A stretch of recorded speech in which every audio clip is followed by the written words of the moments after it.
Good evening. आज की class 12 science, obviously science physics है तो साइंस में ही होंगे आप लोग। Lesson number 10 RPSC and CBSE board के लिए ये लेसन एक अच्छा लेसन है। मैथमेटिकल कैलकुलेशन इन चैप्टर्स में ज्यादा है, तो हो सके तो जितनी ज्यादा से ज्यादा आप इसको लिखकर इस लेसन को याद करें तो ज्यादा बेनिफिट होगा। ठीक है स्टूडेंट्स, चलिए हमारे आज की लेसन नंबर 10 प्रत्यावर्ती धारा के वीडियो नंबर 3 को हम आगे बढ़ाते हैं, जिसमें हम आज आपको जो टॉपिक है अपने पास, कौन सा बोर्ड पे लिखा हुआ है आपके पास, काफी बड़ा टॉपिक है कहने को, लेकिन इस टॉपिक में हम 5 टॉपिक्स पढ़ेंगे, 5 पॉइंट्स होंगे जिसको हम अलग अलग पार्ट के रूप में आपके सामने प्रस्तुत करेंगे। ठीक है ना। पहले हमारे पास पार्ट 1 जो कि हमारे पास यहाँ परिपथ पढ़ा जाएगा। पहला होगा आर परिपथ। आर का मतलब हो गया जब परिपथ में केवल प्रतिरोध जुड़ा हुआ है। दूसरे के रूप में पढ़ लेंगे जब परिपथ में प्रेरक कुंडली एल या स्व प्रेरक तत्व जुड़ा हुआ है। तीसरा परिपथ होगा जब परिपथ में केवल संधारित्र जुड़ा हुआ हो। और चौथा परिपथ जो इनका कॉम्बिनेशन बनता है जब परिपथ में प्रतिरोध और प्रेरक कुंडली जोड़ी गई हो। पांचवा और अंतिम अपने पास बनेगा जब प्रतिरोध और संधारित्र सी जुड़ा हुआ है। 5 टॉपिकों के बाद अंत में आपके पास टोटल कंबाइंड आपको टॉपिक मिलेगा एल सी आर परिपथ, जो कि एक इंपॉर्टेंट बन जाता है इस लेसन से। लेकिन मेरा मानना है कि यह टॉपिक कम इंपॉर्टेंट है, लेकिन ये 5 टॉपिक जो आज मतलब हमारी इन वीडियो में हम पढ़ने जा रहे हैं, ये मोस्ट इंपॉर्टेंट है। आपको हर एक कंडीशन, डायग्राम, कंडीशन आपको याद होनी चाहिए। देखो स्टूडेंट्स, जो हमारे पास शुरुआत के 3 पॉइंट्स होंगे, आर परिपथ जिसको मैं शॉर्ट में बोल रहा हूं, एल परिपथ और सी परिपथ। ठीक है ना। इन तीनों परिपथों के लिए आपको सबसे पहले निकालना क्या क्या है। देखो सबसे पहले आपको धारा ज्ञात करनी है। ठीक है ना। कितने पोर्शन में आप काम करोगे इसमें, सबसे पहले धारा ज्ञात करेंगे आप। ठीक है। दूसरा रिलेशन आपको ये बताएंगे कि धारा और वोल्टा में क्या परिवर्तन देखने को मिलता है, कौन घट रहा है, कौन बढ़ रहा है, कौन आगे है, कौन पीछे है। ठीक है। पॉइंट नंबर 3 के रूप में आप इसका ज्या वक्र और फेजर आरेख दोनों आप यहां पर बनाएंगे। ठीक है। पॉइंट नंबर 4 के रूप में आपके पास बनता है ऐसे परिपथ के लिए आप केवल शक्ति ज्ञात करेंगे, जिसको P बराबर VI से ज्ञात किया जाएगा। 5वां पॉइंट, 5वें पॉइंट के रूप में यदि आपके पास कोई परिपथ में विशेष अवस्था प्राप्त होती है, जैसे R परिपथ के लिए, L परिपथ के लिए, C परिपथ के लिए एक एक विशेषता होती है जो आधा नंबर लेके जाती है आपका। ठीक है। तो ये 5 पॉइंटों में हम हमारे इस वर्क को कंप्लीट करेंगे। तो स्टूडेंट्स वीडियो को लास्ट तक जरूर देखते रहिए और स्टेप बाय स्टेप समझते रहिए। कहने को, पढ़ने को वीडियो सरल लगती है, देखने को सरल लगेगी, लेकिन जब आप इसको दोबारा से सोल्व करने बैठेंगे तो आप डेरिवेशन को बीच में मिस कर जाएंगे। ठीक है स्टूडेंट्स, चलिए तो हमारे आज का जो टॉपिक है, इस टॉपिक का नाम हमने दिया है विभिन्न प्रकार के प्रत्यावर्ती धारा परिपथ में प्रत्यावर्ती वोल्टता व धारा के मध्य कला संबंध में मतलब कौन आगे कौन पीछे, और फेजर आरेख। फेजर आरेख क्या होता है इसको भी हम अंत में बताएंगे। पहले अपन आगे अपना पॉइंट स्टार्ट करते हैं। हमारा पहला टॉपिक स्टूडेंट्स इसका बनता है जब परिपथ में, इस टॉपिक का पहला पॉइंट है स्टूडेंट्स ये पॉइंट नंबर 1, जब परिपथ में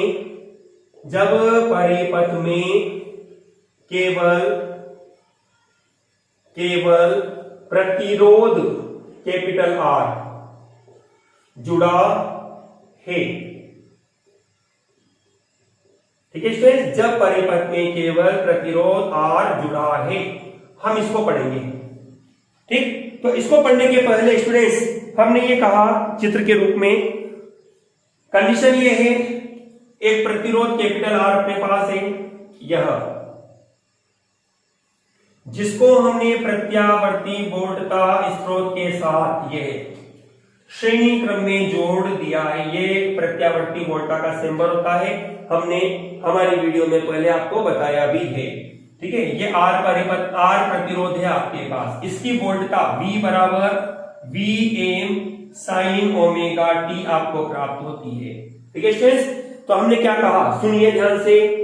हमने कहा कि चूंकि प्रत्यावर्ती वोल्टता आपके पास बनती है, प्रत्यावर्ती वोल्टता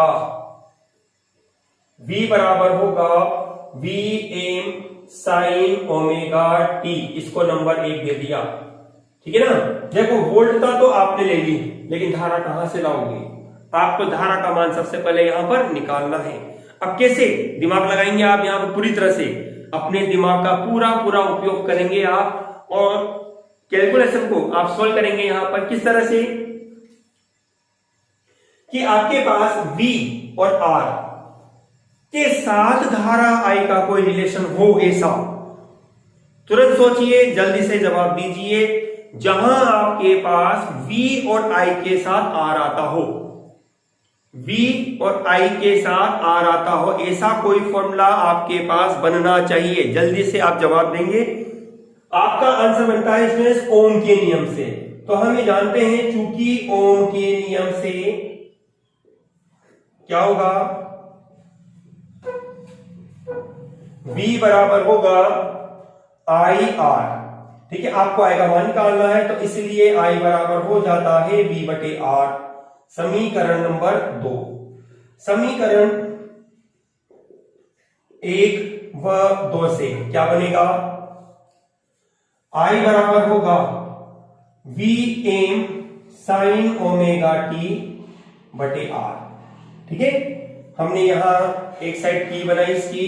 यदि अपन ये कहें, यदि Vm बटे R बराबर कितना Im, क्योंकि आप ओम के नियम बना हुआ है, V बटे R is equal to I। Im क्या है यहाँ पे? यहां पर Im आपके पास है धारा आयाम, जिसका एक नाम और है, याद होगा आपको, अधिकतम प्रेरित विद्युत धारा या शिखर धारा भी इसको कहा जा सकता है। मैंने ओब्लिक कर दिया, शिखर धारा भी आप इसको कह सकते हैं। आपकी बुक में ये वर्ड भी काफी बार दे रखा है, न्यूमेरिकली क्वेश्चन में भी काफी दे रखा है। ठीक है, अतः अपने पास बनेगा I बराबर होगा Im sin ओमेगा t। ये स्टूडेंट्स आपके पास आती है प्रत्यावर्ती धारा का मान, समीकरण नंबर 3। ठीक है स्टूडेंट्स, आपका पहला वर्ग पूरा होता है। मैंने कहा ना आपको 5 पदों में आप इसका वर्ग करेंगे, जिसमें पहला भाग आपका बनता है धारा का मान ज्ञात करना। आपने धारा का मान ज्ञात कर लिया। धारा I बराबर बनता है Im sin ओमेगा t। वोल्टा बनती है V बराबर Vm sin ओमेगा t। देखिए स्टूडेंट्स, मैं एक चीज और बताऊं आपको यहां पर, कभी ऐसा हो यदि आपके पास, क्योंकि होगा, है ना, यदि आपको आपका मेन उद्देश्य दिमाग में लेकर चलेंगे आप कि I बराबर यहां जो भी पद आएगा ना, जो भी पद होगा उसको Im मानेंगे आप। ठीक है ना। यहां यदि साइन की जगह कोस आता है, तो आपका सबसे पहला काम बनेगा, आप त्रिकोणमितीय फलनों का उपयोग करें और उस साइन को बदले, कोस को बदलेंगे किसमें? साइन में। कोस को बदलोगे किसमें? साइन में। आपको सख्त जरूरत है या साइन ही होना चाहिए। क्या होना चाहिए? साइन ही होना चाहिए, तभी आप ये पता कर पाएंगे कि दोनों के मध्य कलांतर की स्थिति क्या होगी। ठीक है ना। मैंने आपको बहुत बेसिक की बता दी इसकी, वरना समझने में आपको काफी टाइम लग जाए इस चीज के लिए कि आपका मेन टारगेट क्या होगा। जब धारा की समीकरण आप बना रहे होंगे तो धारा I के साथ यहाँ जो भी मान आएगा उसको मान लो आप Im के रूप में। ठीक है। और यदि यहाँ कोस आता है तो कोस को आप त्रिकोणमितीय फलनों का उपयोग करेंगे और कोस को बदलोगे किसमें? साइन में। किसमें बदलेंगे आप? साइन में। लेकिन यहां हमें ऐसी कोई प्रॉब्लम नहीं है, यहां अपने पास ऑलरेडी साइन बना हुआ है। ठीक है। तो अपने पास यहां पर समीकरण नंबर 3 जो है यह बताती है प्रत्यावर्ती धारा को। तो इसमें पहला भाग अपना पूरा हुआ। दूसरे भाग के रूप में अपने को बताना कला संबंध अर्थात कलांतर की स्थिति बतानी है। तो स्टूडेंट्स, हम ये कहते हैं यहां पे कि चूंकि समीकरण 1 व 3 से निष्कर्ष निकलता है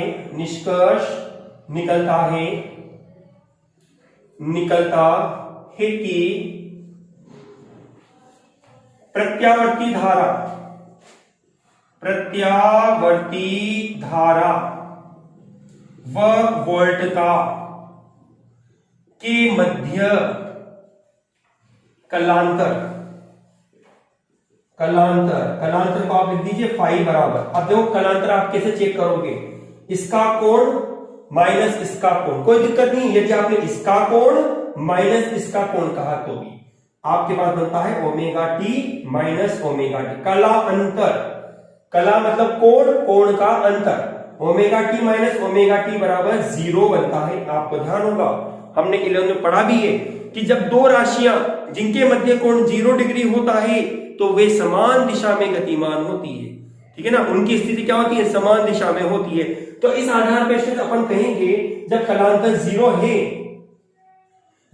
है, अतः आप कहेंगे कि आर परिपथ में, जो परिपथ आपका बना हुआ है आर परिपथ में वोल्टता व धारा समान दिशा में है, समान दिशा में है।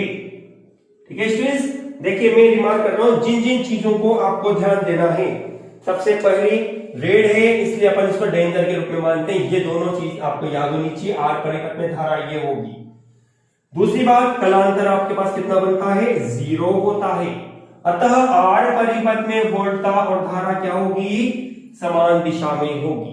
कितनी चीजें ज्ञात कर लिया आपने, धारा का मान निकाल लिया, कलांतर की स्थिति बता दी और कला संबंध के रूप में आपने बता दिया कि वोल्टता और धारा दोनों क्या होंगे, समान दिशा में होंगे।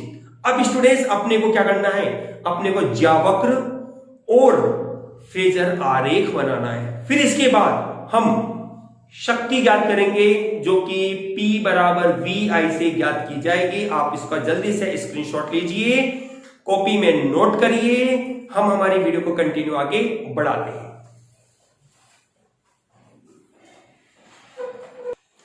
चलिए ठीक है स्टूडेंट्स, चलिए अब आगे देखो। आप अपने पास समीकरण नंबर 1 थी, V बराबर थी Vm sin ओमेगा टी, ये नंबर 1 थी। और समीकरण नंबर 3 अपने पास थी I बराबर Im sin omega T, number 3। अब स्टूडेंट्स यहां पर हम जो अपना पॉइंट है फेजर आरेख और ज्यावक्र दोनों को हम बनाएंगे, इसलिए ध्यान से समझना, ध्यान से लिखना और याद करते हुए लिखना। देखो सबसे पहले आप क्या करेंगे, ज्यावक्र बनाएंगे। हमेशा नियम रहता है यह कि फेजर आरेख सीधा ही नहीं बनाया जाता, डायरेक्ट नहीं बनाया जाता। पहले आप ज्यावक्र बनाएं, फिर उससे ही फेजर आरेख बनाएं। ज्यावक्र से ही फेजर आरेख बनता है। देखो आप थोड़ा सा प्रैक्टिकली करने के लिए कॉपी की जो लाइन ना आपके पास पूरा कॉपी का पेज होता है, इस पर इस वाली लाइन को आप आगे तक ले जाओ, डॉटेड लाइन से ले जाओ आगे तक, ठीक है। अब ज्यावक्र के रूप में पहले ज्यावक्र आप जानते हैं, ये तो V व I दोनों को प्रदर्शित करने वाली अक्ष हो गई। ये 0 बिंदु हो गया और ये अपने पास V और I नेगेटिव के लिए होगी। पहले स्टूडेंट्स अपन लेते हैं किसके लिए, पहले अपन लेंगे ज्यावक्र के लिए। देखो उदाहरण के तौर पर ये तो मेरे पास है ज्यावक्र, ये वैल्यू बनती है आपके पास Vm के लिए और ये वैल्यू बनती है आपके पास माइनस के Vm के लिए। अब देखिए जैसा आपने कहा दोनों एक ही दिशा में है, दोनों के बीच में कलांतर 0 है, मतलब कि आप ये देखिए जैसे जैसे V चल रहा है वैसे वैसे I चल रहा है ना। तो उसी आधार पर हम V के साथ ही धारा I को बनाएंगे इस तरह से। पहले आप एक काम करो, इसी लाइन को आप आगे तक ले जाओ, ये डॉटेड के रूप में ये लो। अपन इसको बाद में मिटा देंगे आगे, अभी तो आप पूरा लाइन ले जाए क्योंकि अपने को इससे पेज सेट रहेगा अपना और अपने ग्राफ गलत नहीं होगा, है ना, इसलिए। चलिए ये तो हो गया अपने पास V के लिए। अब अपन बनाते हैं धारा I के लिए। ध्यान रखिएगा धारा I का जो भी वक्र बनेगा, ज्यावक्र बनेगा, वो हमेशा V से कम होगा, V के बराबर नहीं होगा, ठीक है ना। दिशा एक जैसी होगी, देखो इस तरह से, यह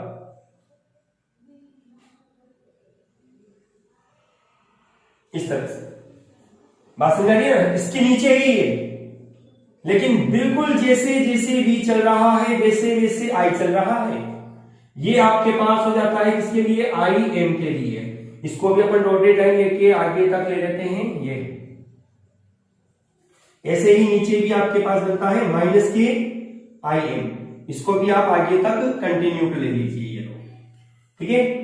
और आप जानते हैं ये तो हो जाएगा आपके पास t/4, ये हो जाएगा t/2, ये हो जाएगा आपके पास 3t/4, ये हो जाता है t के लिए, और यहां पर एरो लगा के t बना दो। ये तो आपके पास स्टूडेंट्स बना क्या, जावा, इसको अपन ने बीच में से इरेज कर दिया। अब बनाते हैं फेजर आरेख। फेजर आरेख बनाने के लिए बीच में आप इस तरह से लाइन बना दीजिए, ये भी आपके पास चतुर्थांश के रूप में बन गया। ये लो, ये अक्ष आपके पास v व i को प्रदर्शित करेगी, ये 0 को, और ये भी v और i को, ये होगा t के लिए। ओके, अब ध्यान दो, पहले बनाओ आप vm के लिए, इसके लिए फेजर आरेख बनाओ। तो देखो साइन ओमेगा t कोण है, तो मैंने एक लाइन ये कोण के रूप में बना दी, यह लो, ये मतलब इसके साथ जो कोण बन रहा है वो कितना है, ये है ओमेगा टी, ठीक है ना। ये ओमेगा टी कोण हो गया किसके लिए, vm के लिए। ये वैल्यू आपको आती है कितनी, vm को दर्शा रही है। अब लोग किसके लिए, im के लिए, धारा के लिए। तो अब धारा के लिए कोण कितना आ रहा है, ये ओमेगा टी। तो ओमेगा टी कोण कहां बनेगा, d को वापस नहीं रखो क्या, तो ओमेगा टी कोण कहां आएगा, इसी के ऊपर बनेगा। तो हमने ये बना दिया धारा I के लिए, ये वैल्यू हो जाती है im के लिए। इस तरह से फेजर आरेख है, सबके फेजर आरेख अलग अलग है।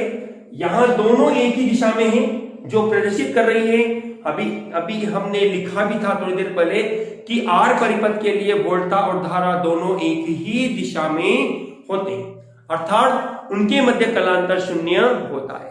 ये तो स्टूडेंट्स अपने निकाला क्या, फेजर आरेख और ज्यावक्र। ये फेजर आरेख कहलाता है। फेजर आरेख आपके पास है कि एक ऐसा वक्रीय भाग, वक्रीय गोलाकार भाग है। यदि अपन गोले बनाए ना यहाँ पे, तो गोलाकार भाग इस तरह से लूप बनेंगे। ये बनाने की जरूरत नहीं है आपको, आप इस तरह से बनाएंगे पूरे नंबर बनते हैं आपके पास, ठीक है ना।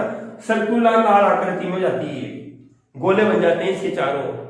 जैसे IM है ना, तो IM त्रिज्या का आप ये गोला बना दोगे यहाँ पे, वही आपके पास फेजर आरेख होगा। ऐसे ही V के लिए बना दोगे, और जहां आप लाइन खींच देंगे वही ओमेगा टी को प्रदर्शित करेगी।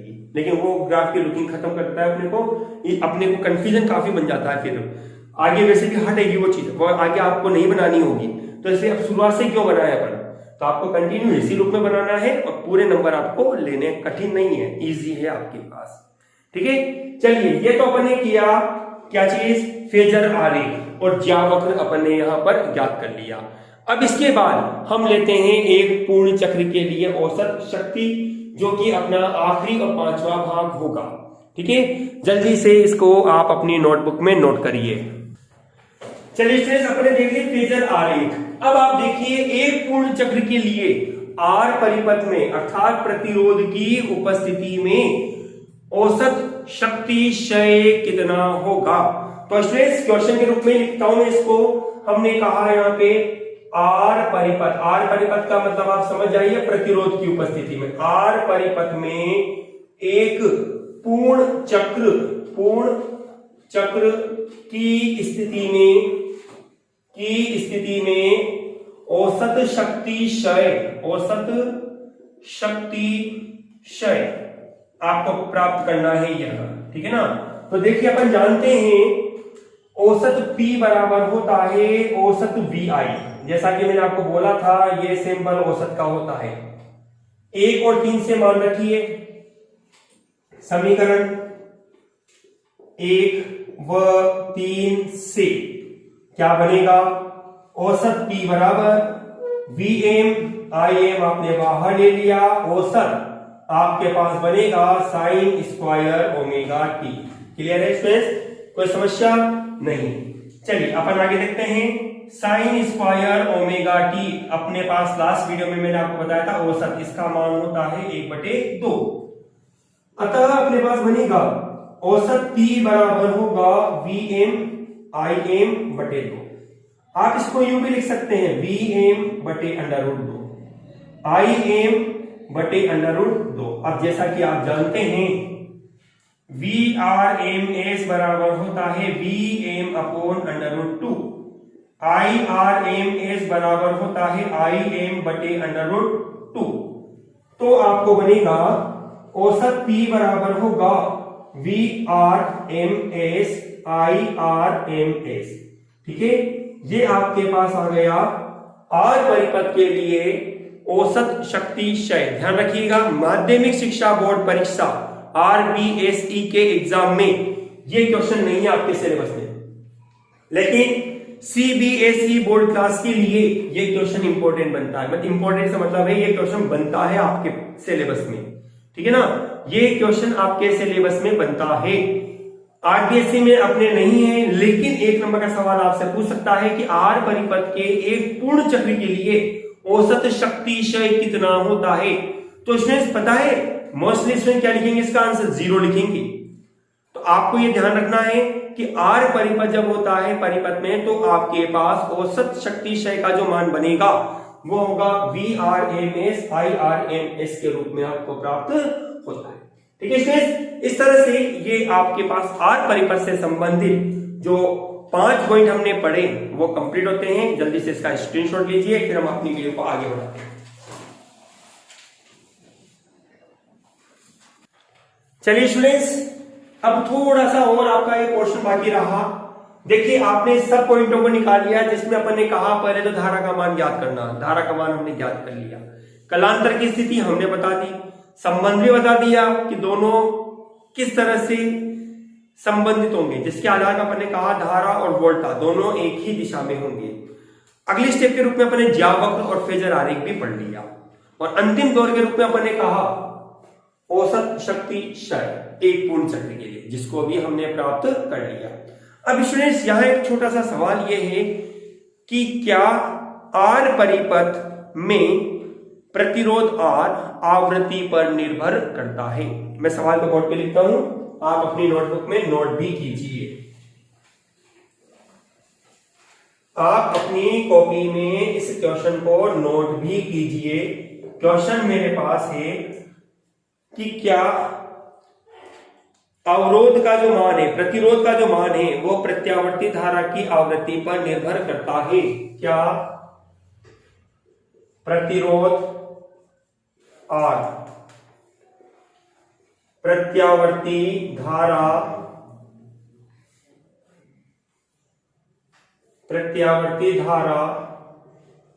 की आवृत्ति पर निर्भर करता है। ये स्टूडेंट्स आपके पास एक क्वेश्चन है जो 1 नंबर का हो सकता है आपके पास। देखिए, सबसे पहले तो आप इस चीज को जानिए कि प्रतिरोध क्या है। प्रतिरोध होता क्या है आपके पास। हम कहते हैं कि प्रतिरोध धारा प्रवाह में उत्पन्न होने वाला अवरोध। आंसर मिल गया आपको। तो R प्रतिपथ, जो प्रतिरोध आप परिपथ में जोड़ते हैं, उसका काम क्या रहा? उसका काम यह रहा कि प्रत्यावर्ती धारा के प्रवाह में अवरोध उत्पन्न करना, ना कि आवृत्ति से संबंधित होना। ठीक है ना, तो आपका आंसर क्या बनेगा? नहीं, ये आपका आंसर बनेगा। ठीक है ना। अब आपके पास इसका जवाब, यदि आप और थोड़ा सा एक लाइन में लिखना चाहें तो आप ये कह सकते हैं कि प्रतिरोध प्रत्यावर्ती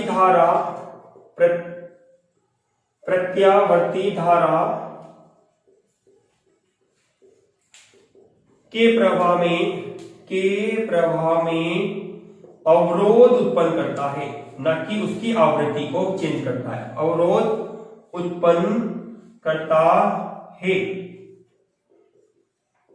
ठीक है ना, अवरोध उत्पन्न करता है। यदि मैं स्टूडेंट्स प्रतिरोध का आवृत्ति के साथ ग्राफ बनाता हूं, ये तो आवृत्ति F हो गई, ये प्रतिरोध R हो गया, तो ग्राफ एक सीधी रेखा बनेगी जो दर्शाता है कि प्रतिरोध R आवृत्ति के साथ नियत रहेगा, सभी स्थितियों के लिए नियत रहेगा।